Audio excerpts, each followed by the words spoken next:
4 दिसंबर है, यानी नौसेना दिवस। आज से ठीक 53 साल पहले 3 दिसंबर 1971 को भारत पाकिस्तान का युद्ध शुरू हुआ था, हम जिसकी परिणति बाद में बांग्लादेश बनने में हुई थी, जैसा हम जानते हैं। और 3 दिसंबर को ही उस समय हमारे एस.एम. नंदा, जो कि एडमिरल थे, जो कि नेवी के चीफ थे, वो तत्कालीन प्रधानमंत्री इंदिरा गांधी के पास जाते हैं और जाके पूछते हैं कि साहब हमें इजाज़त मिल सकती है कि हम कराची पे बॉम्बिंग कर सकें। अब अगर आप नक्शे पे देखें तो कराची उस समय पाकिस्तान के पास इकलौता पोर्ट था। वो इकलौती जगह थी जहाँ पे से पाकिस्तानी नेवी आती थी, जाती थी, वहाँ उनके जहाज़ खड़े होते थे और उनकी शिपिंग और उनका जो व्यापार था सब कुछ कराची से होता था। तो इंदिरा गांधी से उन्होंने पूछा कि साहब अगर हम कराची पे हमला करें तो इसका कोई आपको राजनीतिक दिक्कत तो नहीं है। और बड़ा मशहूर किस्सा है कि तत्कालीन प्रधानमंत्री इंदिरा गांधी ने जवाब दिया कि if there is a war there is a war, यानी अगर युद्ध है तो युद्ध है और आपको इजाज़त है। तो 4 दिसंबर यानी आज के दिन ठीक 53 साल पहले इंडियन नेवी ने वहाँ पे हमला किया। ये पूरी प्लानिंग एडमिरल नंदा की थी और जो इस ऑपरेशन को लीड किया था, जो अपनी फ्लीट लेके गए थे, वो कमांडर बबरू भान यादव थे। तो साहब बड़ा अप्रत्याशित हमला था। 4 दिसंबर की रात करीब 11:15 बजे, और इनका जो पहला हमला था वहाँ पे एक पाकिस्तानी वॉरशिप खड़ा हुआ था जिसका नाम था PNS खैबर। तो उन्होंने सोचा ही नहीं था कि भारतीय नौसेना हम पे इस तरह हमला कर देगी।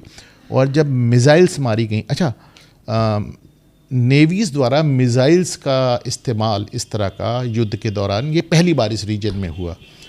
तो पहली बार तो PNS खैबर को लगा कि एयरफोर्स ने हमला कर दिया। बहरहाल ये मिज़ाइल्स के बाद एक के बाद दूसरी और दूसरी के बाद तीसरी मिज़ाइल चलाई गई और PNS खैबर पूरा का पूरा वहीं डूब गया।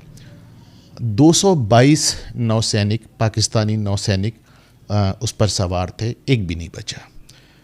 और इसके पहले कि पाकिस्तानी नेवी इसके लिए तैयार हो पाती, कुछ जवाब दे पाती, ये हमला जारी रहा और 3 और जहाज़ इंडियन नेवी ने डुबो दिए। इसके बाद भारतीय नौसेना वापस आ गई और ये जो एक ऐसा पूरा बंदरगाह था वो धू-धू करके जलने लगा और जिसकी आसमान से फ़ोटो ली गई और जिसे कहते हैं कि 60 किलोमीटर दूर से ये आग पूरे पाकिस्तान में देखी जा रही थी। ये पाकिस्तान के लिए बहुत ज़बरदस्त साइकोलॉजिकल यानी मनोवैज्ञानिक झटका था। इस ऑपरेशन जिसका नाम था ऑपरेशन ट्राइडेंट यानी त्रिशूल, इसकी ख़ास बात ये भी थी कि इसमें पाकिस्तानी पक्ष पे अलग अलग अनुमानों से 1000 से 500 लोग मारे गए, लेकिन भारतीय नौसेना का एक भी नौसैनिक मरना तो दूर घायल भी नहीं हुआ। तो इसलिए पूरी दुनिया में जो ये नेवी का इतिहास पढ़ाया जाता है उसमें इस ऑपरेशन ट्राइडेंट की बड़ी वैल्यू है और माना जाता है कि नेवल स्ट्राइक्स में ये दुनिया की सबसे ज़बरदस्त, सबसे वेल प्लान्ड, सबसे वेल एग्जीक्यूटेड और सबसे डेयरिंग स्ट्राइक्स में से इसको माना जाता है।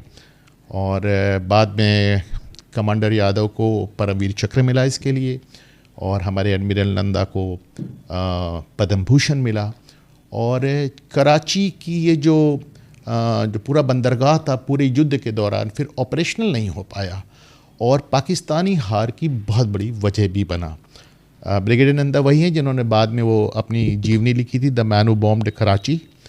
और ये देखें कि इसकी कसक, इसकी टीस पाकिस्तान को इतनी रही कि उसके दशकों बाद उन्होंने एक नया पोत चाइनीज़ मदद से बनाया जिसको हम ग्वादर के नाम से जानते हैं। वो अलग बात है कि अब ग्वादर पोर्ट पूरी तरह चाइनीज़ कंट्रोल में है और पाकिस्तानी नेवी अब तक वहाँ पे ऑपरेशनल नहीं है। ग्वादर के बनाने के पीछे वजह यही थी कि उनको लगता था कि साहब जो कराची है वो मुंबई से और भारत से बहुत पास है, वहाँ पे बहुत आसानी से हमला हो सकता है। ग्वादर थोड़ा दूर पड़ेगा, अगली बार फिर कभी युद्ध होता है तो साहब अगर आप हमारे कराची पे हमला करते भी हैं तो हम ग्वादर से ऑपरेट कर सकते हैं। तो भारतीय नौसेना उन 53 साल से 4 दिसंबर को नौसेना दिवस के रूप में सेलिब्रेट कर रही है।